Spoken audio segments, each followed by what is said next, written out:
Wonderful, James. Thanks for asking. I'm excited for today's conversation because we've got something really fascinating to talk about. Me too, Sophia. But a hypothetical question before we start. Already. Okay, go ahead, James. What if there was a reset button for your whole life? Would you press it? Oh, that's a big question. I know. A fresh start, a clean slate, every mistake erased, every regret gone. Would you do it? Honestly, I don't think I would. Really? Why not? Because everything I've been through, even the hard parts, brought me here. And here is not so bad. That's a very healthy answer, Sophia. What about you? I used to think yes, definitely yes. But now, I'm not sure. Because a reset doesn't teach you anything. You'd probably just make the same choices again. That's actually really wise, James. I have my moments. And it brings us to today's topic, how to change your life.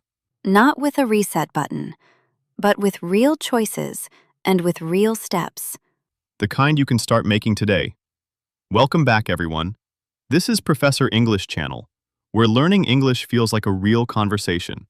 Oh, and quickly, if you enjoy Professor English Channel, please subscribe. It genuinely means so much to us.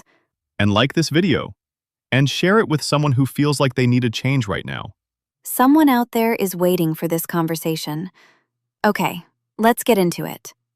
So, James, let's start with this. Why do so many people want to change their lives, but never actually change? Because wanting and doing are very different things. Yes, say more. Like, I want to be healthier. I genuinely do. But wanting it doesn't do anything. Nothing happens from just wanting. The wanting is comfortable. On the other hand, doing is uncomfortable. Exactly. And we're very good at choosing comfort. So the first step isn't motivation, it's a decision. What do you mean? There's a difference between wanting something and deciding to do something. Wanting is passive, deciding is active. Oh, like, I want to exercise more versus, I've decided I'm going for a walk every morning. Yes, a decision has weight behind it. It changes how you think about the next hour. So you don't wait for motivation to show up. You just decide and start. Exactly. Motivation is a feeling. Decisions are choices. And choices don't wait for feelings. I've been waiting for motivation my whole life. Most people have. Just sitting there going, come on, show up, motivate me. Anytime now. And motivation just never shows up on schedule. It's like a bus that's always late. Sometimes it doesn't come at all. So you stop waiting for the bus and you start walking. I love that. Okay, decision is the first step. What comes after? You change what's around you, your environment, What does your environment have to do with changing your life? more than you might think. We like to believe we make our own choices, but our environment influences us every single day, often without us even realizing it. So, if there's junk food sitting on the kitchen counter, you're more likely to eat it. Exactly. Not because you're weak, simply because it's right there. It's easy. It's the obvious choice. And if it's not there, you don't eat it. Exactly. It's not willpower. It's just design.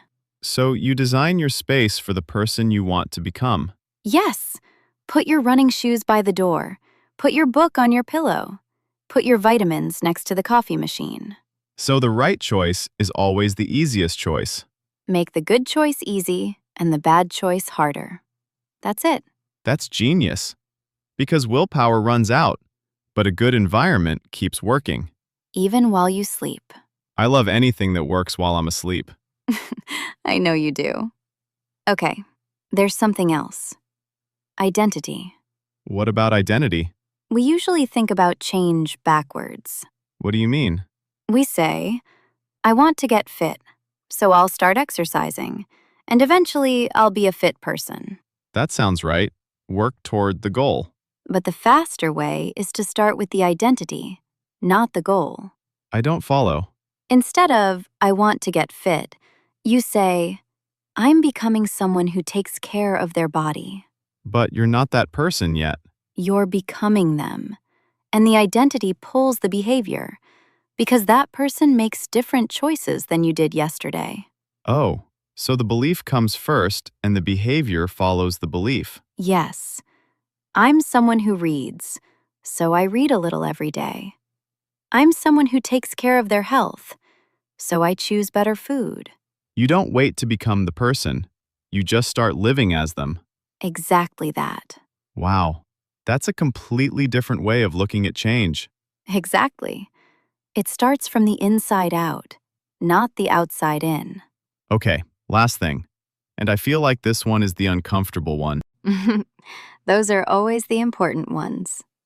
Why are people actually stuck? Like, really stuck? Because most people already know what they need to do. They do. Deep down, most people already know. They know they need more sleep.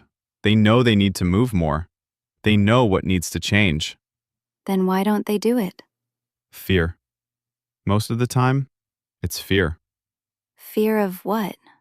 Trying and failing. Looking stupid. Getting halfway there and stopping. Trying and finding out maybe you're not capable.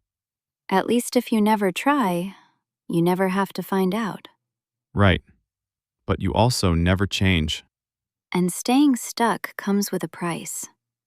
You don't notice it all at once, but little by little, it adds up. You don't feel it all at once, but it builds up. And one day you realize nothing is different, because nothing was ever done differently. That's the real price of fear. Not one big dramatic failure, just a slow, unchanged life. And you deserve better than that. You really do. The fear doesn't have to leave first. You just have to start anyway.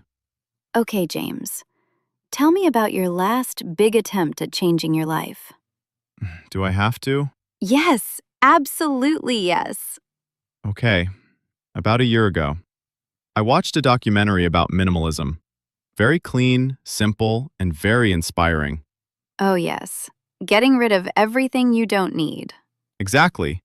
So at 11 p.m. on a Tuesday, I decided to completely declutter my flat. At 11 p.m.? New James starts now.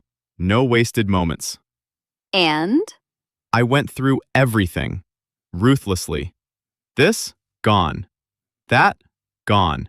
Do I need this? No. Do I need that? Absolutely not. Very decisive. I respect it.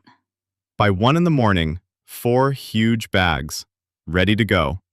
I felt incredible. Okay, that's actually impressive. Very impressive.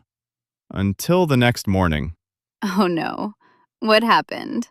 The next morning, I picked up my phone. Dead.